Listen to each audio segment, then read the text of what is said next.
Hello dear students, this is Dr. Saurabh Jain at ProdEgyIAS. In this video, we'll be looking on to why the basic analogy of anthropology is more comparative. This has been asked as a question also in 2017. When we understand the basic meaning of anthropology, or when we look up to the basic subdomains of anthropology, anthropology looks like more comparative in its nature.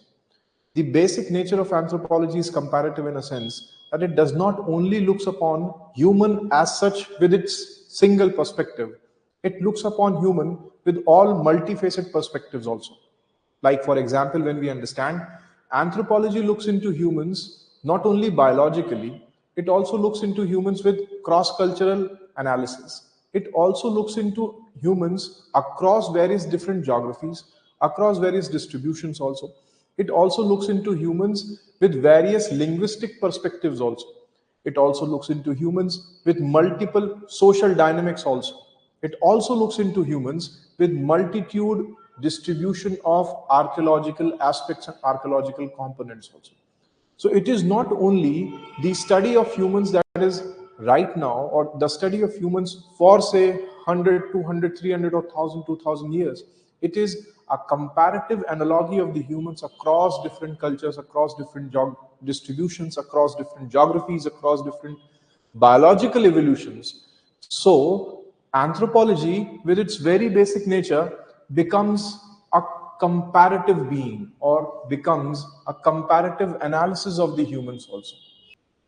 So even if we understand the basic meaning of comparison, or when we look up to the basic philosophy of comparison only, the comparative analogy understands every particular aspect or any particular system to be understood. Say if we have a system and we say that we are into a comparative analogy,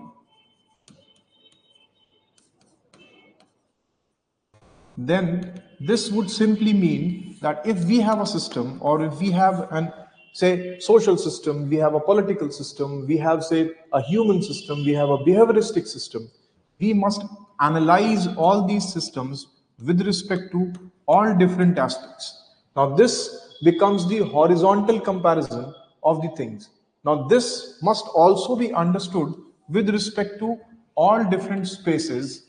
This must also be understood with respect to different time or the temporal variations. So when we understand anthropology, anthropology not only understand humans as a being, but it also understand humans with its behavior. It also understand humans with its cultures. It also understand humans with its societies. It also understand humans with its fossils. It also understand humans with its evolution across various space, across various time. So when we understand the basic meaning of comparison, or when we understand the basic understanding of anthropology being comparative, anthropology is comparative across various cultures, across various societies, across various evolution patterns, across various fossils. So it becomes a comparative analogy.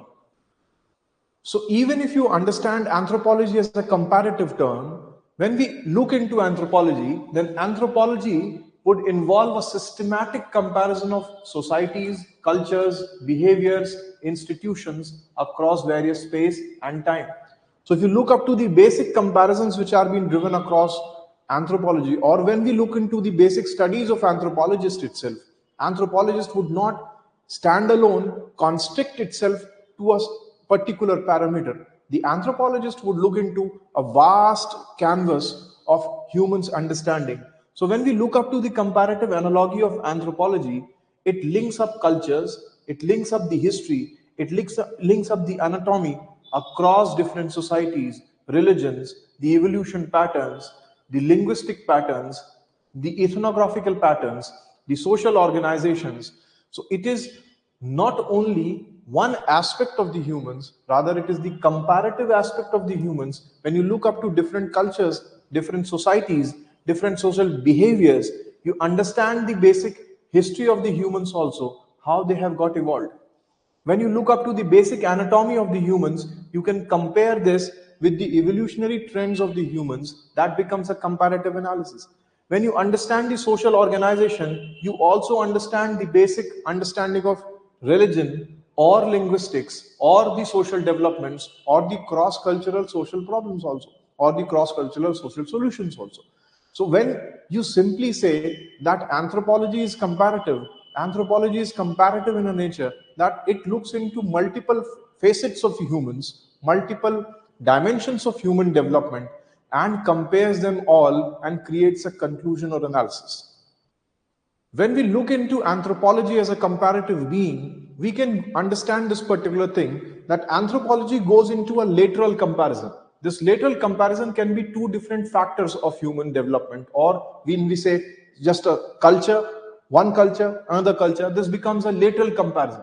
Now, this also goes into a frontal comparison of the humans. When we understand the frontal comparison of the humans, a culture over here, then this culture with respect to its own things, then what happened with the space and time, how temporal developments of that particular culture has been. So a retrograde analysis of that can also be driven over here. That becomes the frontal comparison of the anthropology. So anthropology not only limits the comparative understanding across various factors, it also elaborates the comparative understanding of the humans across different space and time. So it is the lateral and the frontal comparison. It is also the predictive and the vertical relation comparison of the humans also. When you look up to a particular system, when you look up to one particular factor of the humans itself, when you understand this particular comparison, then the horizontal relations would mean that humans may have across different factors may have a comparison. Say we speak about a language only, then this language can be comparative across different domains, across different societies, across different cultures which are being created, which would create a predictive analysis of that particular understanding, where different types of the cultural traits, social institutions, beliefs, formal structures of the whole and ontological schema of the understanding of the humans can be driven. At the same time, with this comparison, a vertical relation can be created across different space and time, where a formal structure, a functional interrelation, belief systems, ontological coherence, etc. can be driven across humans.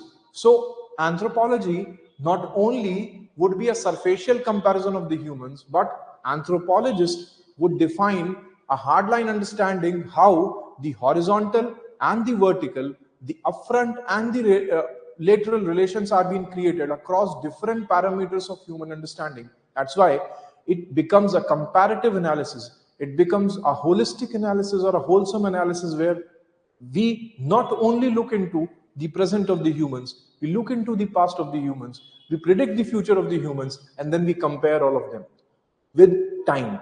Then we compare across all the geographies with the geographical distribution or with space, and then we create different parameters of understanding. That's why anthropology becomes comparative in its nature. So the cross-cultural analysis of the humans, or the cross-societal analysis of the humans, or cross-geography analysis of the humans, or the contextual understanding of the humans would nothing but be the comparative analysis of the anthropology.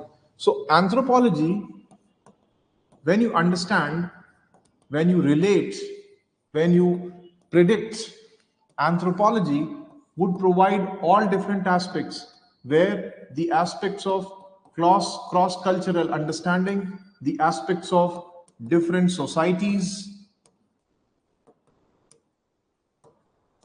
the aspects of different languages, the aspects of the overall development of fossils and evolutionary trends,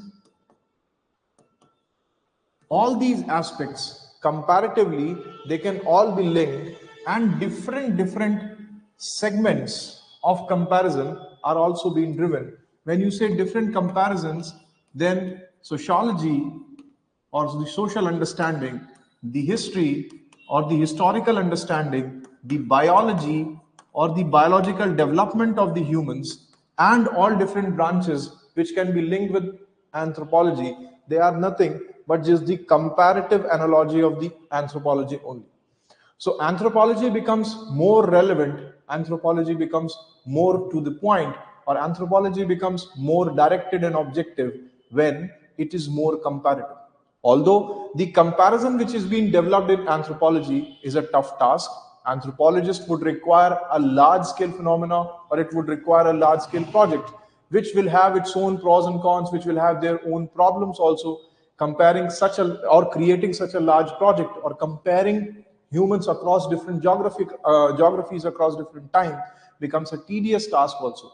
But when anthropologists drive in all these particular aspects, when anthropologists look into this holistic aspect of understanding the humans, the short meaning of the human development can be driven. That's why the comparative analogy of the anthropology is more important than just understanding a localized, a regional, or even the national understanding of the humans. This has also been seen as one of the major PYQ in the year 2017. We can look up to this particular question, which is from Unit 1. Anthropology is systematic, objective, holistic study of the mankind. It also over here provides one aspect of understanding of why it is comparative, or the comparative nature of anthropology can also be driven with why it is being systematic and objective. So we have taken up this particular aspect also, where anthropology, why anthropology is holistic, why anthropology is comparative, we have seen in this video. In the next video, we'll also look up to why anthropology is systematic and objective. Thank you very much.